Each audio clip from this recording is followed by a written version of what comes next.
when it started, and for the first 3 years I was used as what was called an expendable child. In the Belgian network, there was a group, particularly aristocrats, who killed children. So a few times I was in situations like that I just happened to not be killed. So in this network, you have to understand it's a murderous network. Expendable children, that means that they can be killed.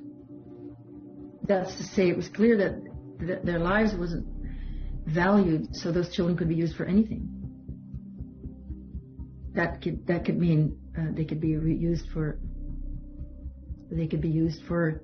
torture and killing.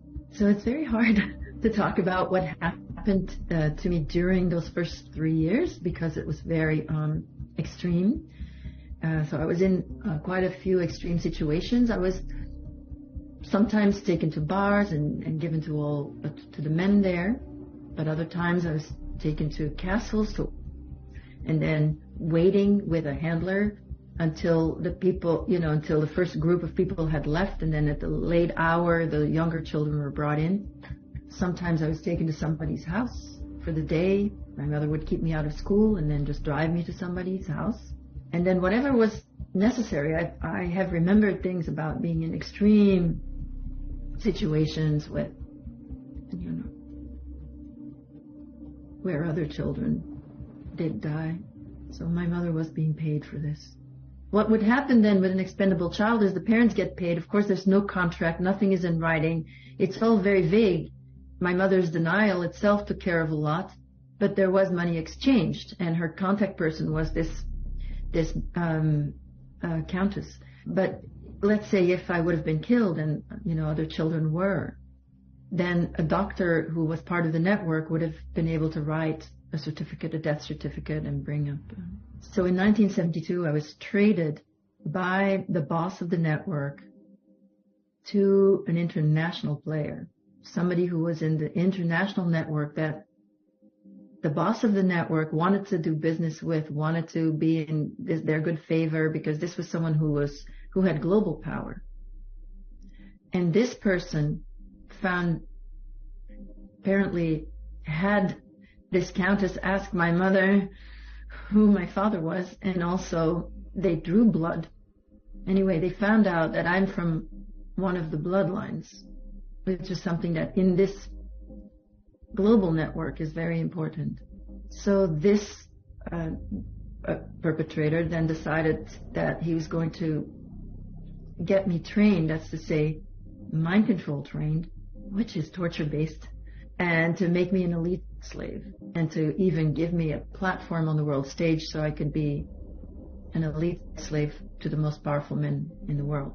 So elite slaves are trained, most of them are trained from a very young age, and they can be people who are actually famous, but are actually being used as slaves, because it's all about the same kind of mafiosi style. I was being trained to spy, and also I was literally trained to make men fall in love with me at age 9. It was about a month long initially, but it was really a year long. The whole training was a year long, and meanwhile I was already being used. I was taken to Germany on weekends and spent it with someone who I realized later was a very big politician in Germany at the time. I mean, I was, not only did he really like me, but I was also spying on him, and I was reporting about his weakness then to who had become my owner, which was this international network. Basically, when I was going to Germany on the weekends with this, being driven there by handlers of the Belgian network and then dropped off in places, picked up by on the side of the road, actually a quiet road, by this politician, and then I would just simply drive with him. And so because I had been trained, I knew how to not be, not call attention to myself. He would check in, and this was very similar each time. It was always very idyllic, beautiful places on the beautiful rivers in Germany, in some small hotel pension, and there's maybe 3 or 4 rooms, and so he would have the whole hotel to himself, but we would sleep in the same bed. And then, of course, it would be it was all about pleasing him, and for him, I know that there was a great joy, or maybe pleasure is the right word, in having these people, just fawn all over him and be so grateful and lucky that this very important person is visiting them and is gracing them with his presence. And they would say that, if anything, he would say that I'm his niece. But of course, my German, he actually taught me to speak German, this politician. Better. I didn't really speak it very well. So when we were alone, there was a lot of buts. I had a lot to do about. He was also just very happy.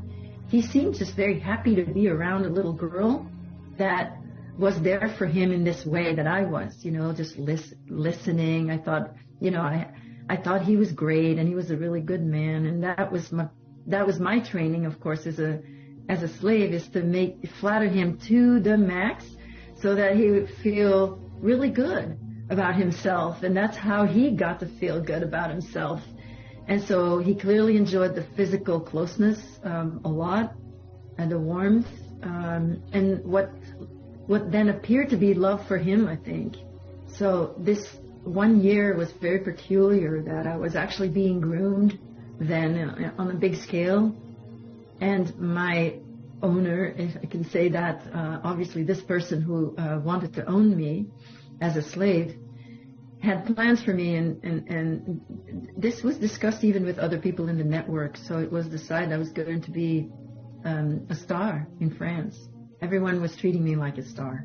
That's really all I can say. And I had somebody who was giving me facial massages, other massages, but nothing creepy about these massages. There was a photographer, nothing creepy about the photographs, even though I was naked.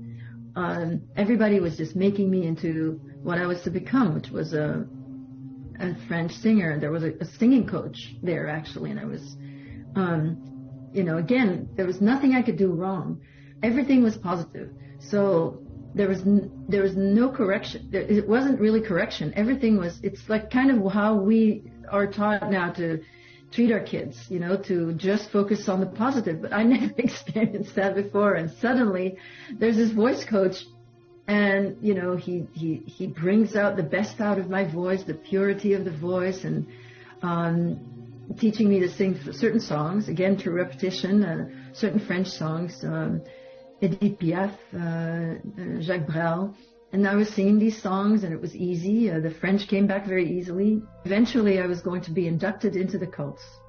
And so being inducted into the cult eventually was sort of my graduation, I guess, or it was to be the beginning of my new life, let's say. And there's been a lot of talk during that year about what my life was going to be, how comfortable, the most beautiful apartments in Paris, the best house on the Côte d'Azur, the yacht, the respect, the platform. Everybody would think I was the best singer, actress in the world, and I would get all the magazine out. It was all prepared, and it was just that what I had to do to belong eventually was just too much. I rebelled and was kicked out. Basically, I was reprogrammed, and I was extremely humiliated and punished, and this was reprogramming to make sure I would never become successful. After I was put back in the Belgian network, the Belgians never really discovering what had actually happened to me, used me for their VIPs then. But a young gangster came into the network, and he had power in the Belgian network because he wasn't afraid to use a gun. But eventually, a year later, he ended up rescuing me. So now it's back to my mother driving me to the network. And once this gangster showed up, things changed a little bit, because he would keep me longer and so forth than usual, and so also groomed me for 6 months, in fact, and it started by protecting me and then ended up abusing me worse than anybody else. Such violence, and then, that would have resulted in my being murdered. And then he had a change of heart.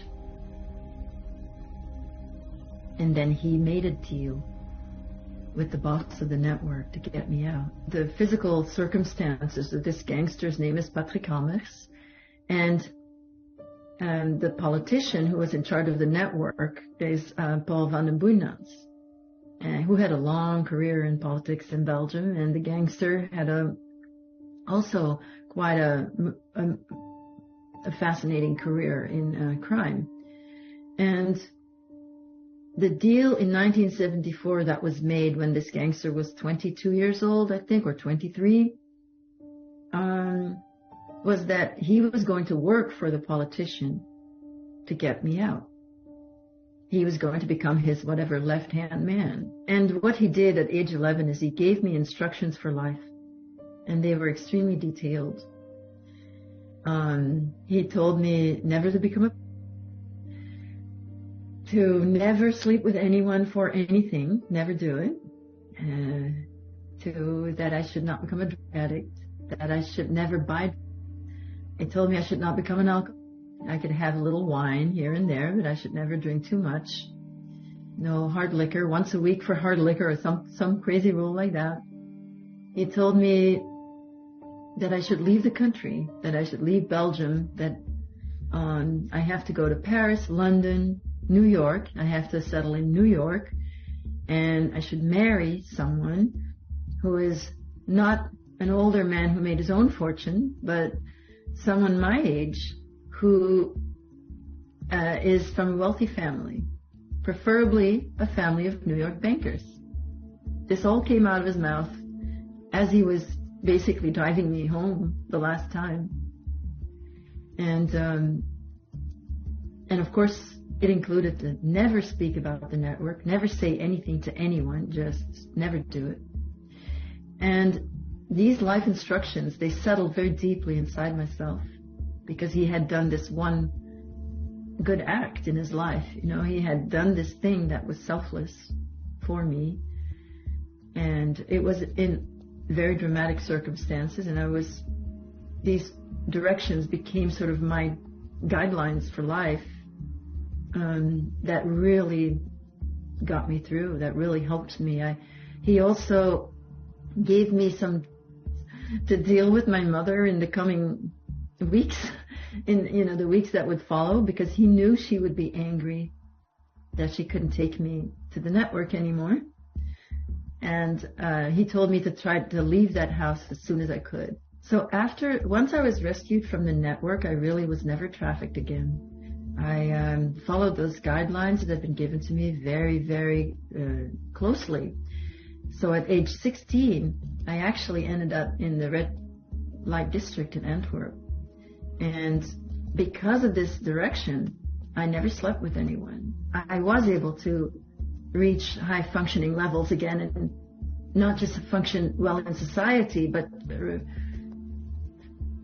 have more empathy and love for people, and really heal as a human being and as a soul. And I think it's important to look and uncover this darkness, however hard that is for each person, before we can actually create that change. And I think ultimately we are the ones that need to change.